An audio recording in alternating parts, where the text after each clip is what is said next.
What's up YouTube? As you can see, it's a new year and we are really serious about monetizing here on YouTube. If you're watching this video, you want to grow your YouTube channel and I'm going to tell you exactly how I did it. My name is Supernova Jazz. I'm a content creator, social media manager. Today we're talking about getting your first 1,000 subscribers because that is one of the criteria on monetizing your channel. I'm going to talk to you today on exactly how I did it last year and how I got it done in the last quarter with a YouTube series. Series are very important because not only does it help you get your ducks in a row, it helps train you to be a better editor, creator, SEO keyword strategist, and overall content creator entrepreneur. Because series allow you to build a connection between you and your audience and have someone continue to come back for more. All right, so let's get right into this video and I'm going to show you exactly how I did it in the last quarter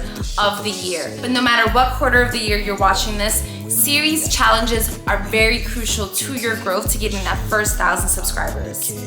If you want me to do a video on different series ideas that you can do throughout the year, let me know in the comments below.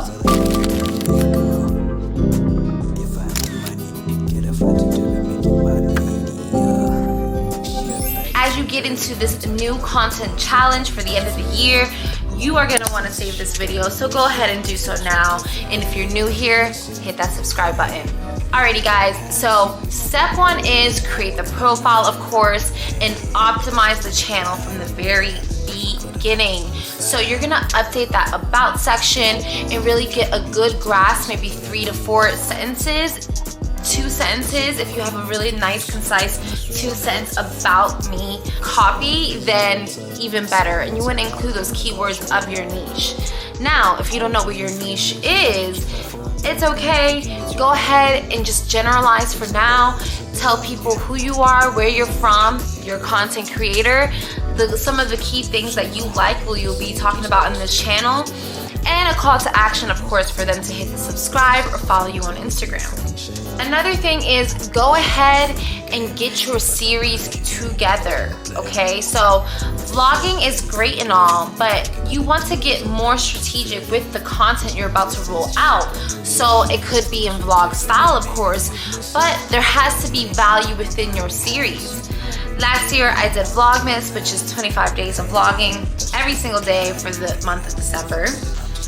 And my vlog was really about being a fashion content creator, a day in a life, getting my new puppy, and growing my channel and really showing people what I do as a content creator on the short form channels. Reading those analytics within those vlogs and the value you're gonna provide is gonna help you where to gear your content when you come out of the series. So for instance, as I was doing my series, I went ahead and saw that the video of me reviewing my new camera, which I'm using right now, Sony Z, did really well, so the keywords in that. I was also using tools like vidIQ to help me do research on the keywords and see what's also ranking. Before you even go in blind in filming, you want to use something called ChatGPT or your favorite AI tool, Gemini. There's so many, there's Chat AI. And you want to give a list of things you want to talk about during this series. For instance, I created a 25-day list, which you can see here.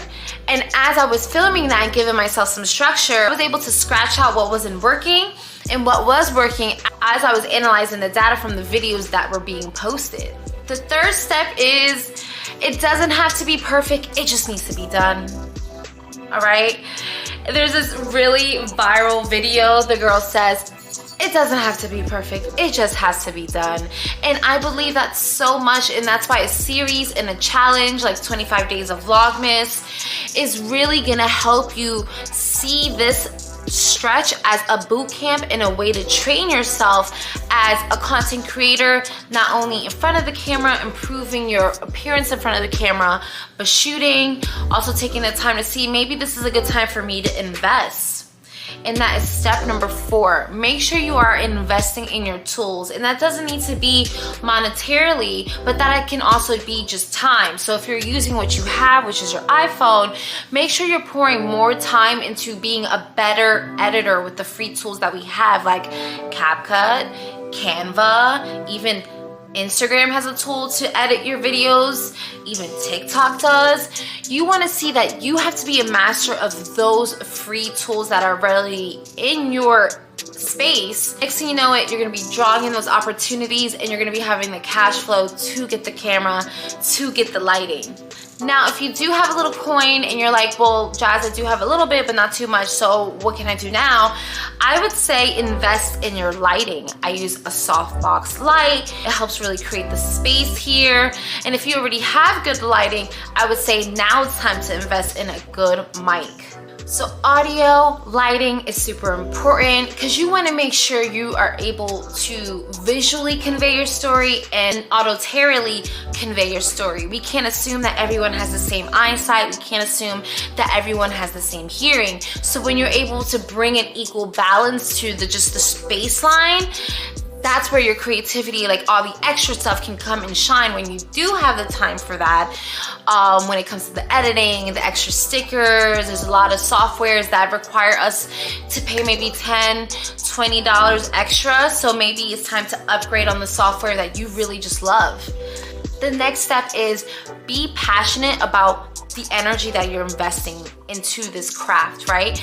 Be very confident that you are looking at this not as, oh, no one's watching my content yet, is that you're looking at it as a content creator, a digital entrepreneur, and that one day you may have multiple channels. So when you put too much emotion into the outcome, you already kind of hinder yourself from scientifically, practically creating your content and monetizing it with strategy.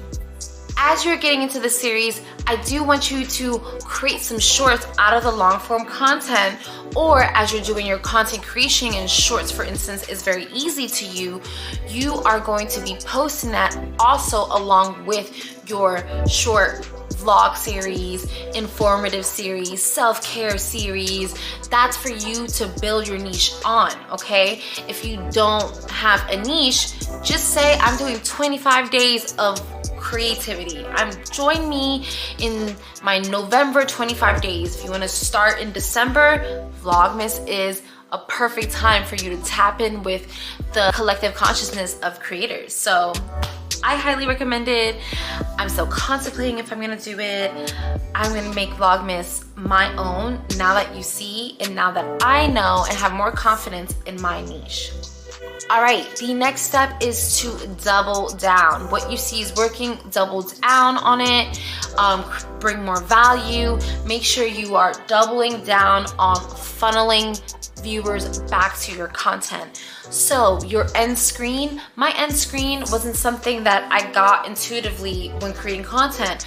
That is something I realized that all big content creators were doing as I was being a consumer, okay? So adding an end screen for, say, YouTube's favorite and your favorite, right? Getting very creative with the taglines. I like to say, I think you like this one, but YouTube says you'll like this one. Sometimes visually, the script will go into just naturally funneling people back into the past vlog video or the past video. Like, hey, if you're just getting into this, right? You want to assume that everyone's just finding you new. Don't forget to look at the past video. So sometimes you'll build that really cool, harmonious hook to get people to maybe save this video, but also look at the previous video that you spent so much time doing. And next thing you know it, you are building audience retention. Audience retention is really the hook of this step. Another step to make sure you gain your 1,000 subscribers is getting better at thumbnails. Thumbnails is a science. It really is. It's graphic design. So as you're improving, make sure you're making the font visual for people that can all see what you're saying. Less writing as possible. Make sure that you're not repeating the title with what's in the thumbnail. You have 2 opportunities to hook people here. So sometimes you'll find, for instance, I saw a video and it was about relationships, but the hook in the thumbnail was like, don't split chores, it's a trap. But the title was how to grow as a relationship couple as entrepreneurs when you're busy. So there was 2 perfect times and 2 perfect opportunities for them to hook people that might like the more intellectual verbiage, you know, fancy title, or the straightforward shock factor title that's being conveyed in the thumbnail. Also, color theory is very important in your thumbnails. So like big bright color text on top of color backgrounds is not, first of all, ADA compliant, which is just guideline that you want to use when you are creating content for people that are visually impaired. And it's just, honestly, for people that are not visually impaired, it's just not appealing to the eye. A very important step is SEO and making sure we're using every opportunity to plug in keywords that really convey what our channel is about. So for instance, if you're a fashion content creator, you're gonna use really big keywords like try on haul, mid-size fashion content creator, plus size fashion content creator, petite fashion content creator, general keywords along with those more specific keywords. So as you can see, I just named 3 different types of content creators within the same niche. It could be style of the day, as you're doing research in vidIQ and just doing research on popular keywords. And let me know below if you want a video on that, on how to even do research on big keywords, on targeted keywords for your channel. Let me know in the comments, that'd be super helpful. So you want to use every opportunity to put in keywords to where it's obvious to the algorithm what you're talking about. So in the title, in the description, making sure we're using those first 2 sentences to even loop in a past video if they miss something. In the description, you can also have hashtags, and don't forget, in YouTube you have tags, which is something completely different, which is an opportunity for you to add tags in the back end for keywords. And you do have a character count, but it's a large one. So if you're not doing that, and you even have videos you've done, please go ahead and take the time to update your past video tags, even update your thumbnails, because as you start, you know, consistently posting, which the YouTube loves, your evergreen content from years ago could also gain some traction.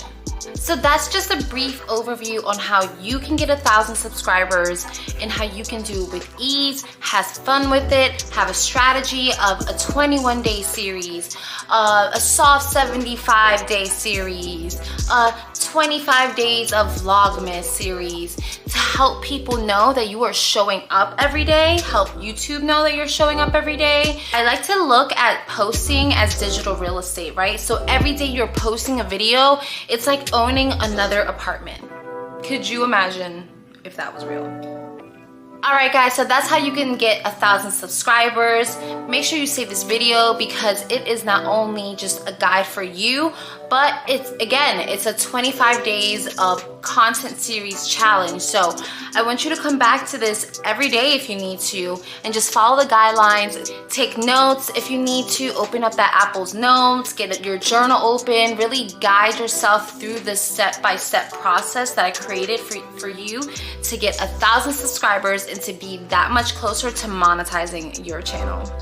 Until next time, ciao.